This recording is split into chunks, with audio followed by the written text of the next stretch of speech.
नौशहरा वादी सोन से खबर शामिल करते हैं। हमारे ब्यूरो चीफ मलिक जाहिद फारूक ईमान की रिपोर्ट के मुताबिक डीपीओ खुशाब की ज़रिए सदारत क्राइम मीटिंग का इनेकाद। तफसीलात के मुताबिक डीपीओ खुशाब डॉक्टर अमारा शराजी ने मीटिंग हाल डीपीओ ऑफिस में तमाम SDPOs और SHO से क्राइम मीटिंग मुनक्कद की। मीटिंग में ज़िला के तमाम थानों के जराइम की शरह और पुलिस कारकर्दगी का जायजा लिया। डीपीओ खुशाब ने पुलिस अफसरान को हिदायत की कि तमाम ज़राए बरोए कार लाते हुए संगीन मुकदमात में मतलूब मुजरिमान, इश्तिहारियों और मुलजमान की गिरफ्तारी को हर सूरत यकीनी बनाए। ज़ेरे तफ्तीश मुकदमात और दरख्वास्तों को जल्द अज जल्द यकसू करें।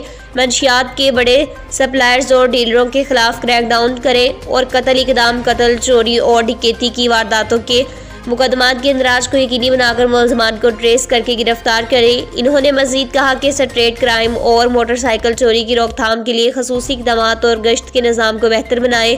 पुलिस अफसरान अपनी कारकर्दगी को बेहतर करें ताकि शहरियों को ज़्यादा से ज़्यादा फ़ायदा मिल सके। मज़ीद खबरों के लिए देखते रहें City 11 न्यूज़ पाकिस्तान HD।